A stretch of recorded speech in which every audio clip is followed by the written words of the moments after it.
The social network theory focuses on the role of the social relationship because human beings are social by nature. Right away from the family, right away from the society, right away from the school, when they come to the work environment where they are expected to work, they are expected to do research, they are expected to do consultancy, they are expected to advise management. They can only advise from a point of information. And that's what we are saying, that this theory focuses on the role of social relationships in transmitting information, channeling personal and media influence, and enabling attitudinal and behavior change with emphasis to the activities that workers are doing, which may be in the area of research, area of consultancy, and area of advisory. This theory is associated with Ronald Barthes, 1992, who developed Gronevatta's original theory of 1973 and 1983 that was focusing on the strength of weak ties. So the strength of weak ties, the argument was that in the real value in weak ties lies in when they bridge between networks. So if there is a weak tie and you create a conduit for that particular communication where knowledge, information, and value is shared between the networks, so you have the networks bridging that particular gap, then that is now what Ronald Barthes built on to be able to give us the social network theory.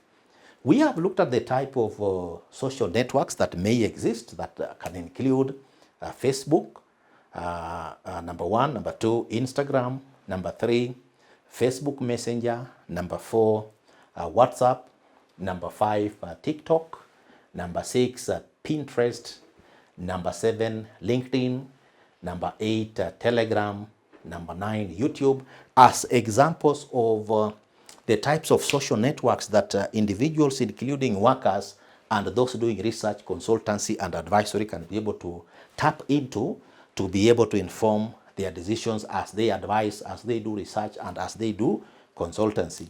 Then we have indicated that the advantages of social networks include: one, accessing information because the world has become a global village. Number two, reduction of barriers amongst groups. If you go to a work environment, you may find that those who are doing research, those who are doing consultancy, those who are advising, those who are working both in government, in private sector organizations, they are people who have diversity in terms of age, in terms of experiences, in terms of gender, among other issues.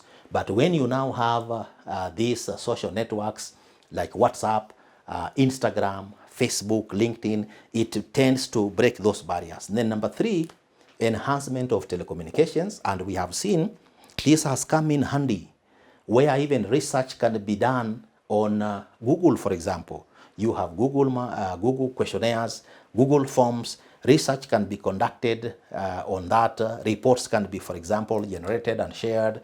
Number four, supporting collaborative learning activities. So those networks can support that.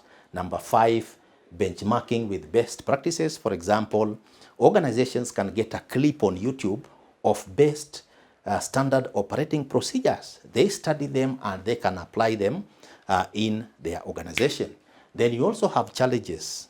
There are also some challenges that may be associated with the social networks, and we have looked at them and said some of these challenges may include: number one, lack of appropriate infrastructure.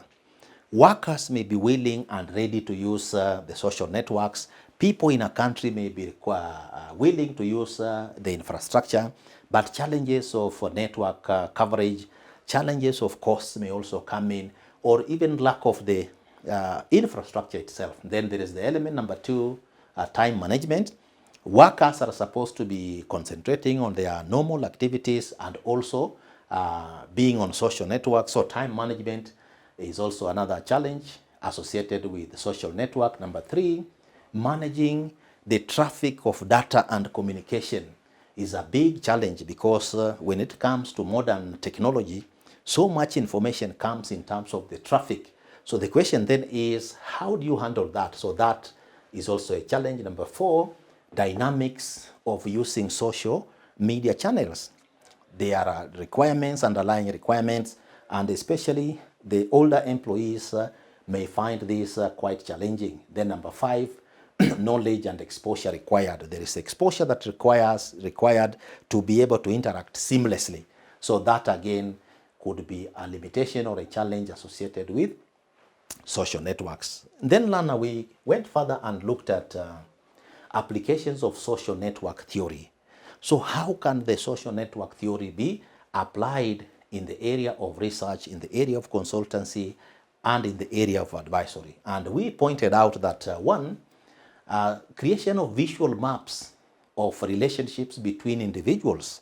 It can be, for example, be projected that this is how these particular individuals are expected to relate and maybe coordinate. So then that creation of visual maps can be able to at least be used and underpinned or informed by the social network theory.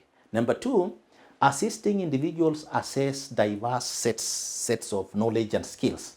It is possible that using YouTube, for example, an individual can be able to enhance their own knowledge, their own maybe thinking, and their own ideas in terms of how things should be done. Number 3, building of social capital. A country, an organization, an entity, a corporation can be able to use social networks to be able, for example, to have what you call toolkit training, toolbox training, to be able to address the certain critical skills that are required, maybe on safety and health issues, maybe on standard operating procedures, or even putting in this particular social capital the manuals required within a work environment. And this one can relate to research, can relate to consultancy, can also relate to advisory, among other management areas. Then there is the element of attitude and behavior change. Individuals can themselves do a reality check and be able to use social media to be able to change their attitude even towards work, their attitude towards colleagues, and their behavior can also be influenced by the media that they basically interact with. Then number 5, helping in the creation of power organizations. If you have informed employees, if you have individuals who are focused in terms of knowing where the world is going, then those individuals can be informed by social media. And the underpinning aspect of the social network theory is that informed people can be able to make informed decisions, and those are now the power organizations that can be created using social network theory to ensure that an organization can build internal resources, especially the human resource, to compete on the global stage and be market leaders. So that is how social network theory can be applied, and these ones are just some of the areas. So Lana, before we complete our lesson today, you have an assignment. You have an assignment that you need to work on to be able to consolidate further your knowledge and understanding of the social network theory in terms of how it can be used. So your assignment is assess the application of the social network theory, a social network theory in the work environment.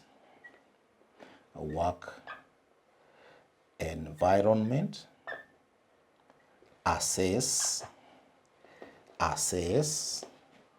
the application of the social network theory in the work environment. So that's your assignment, learner. Assess the application of the social network theory in the work environment. That has been our lesson that we are focused on today, which is social network theory. Thank you for being attentive.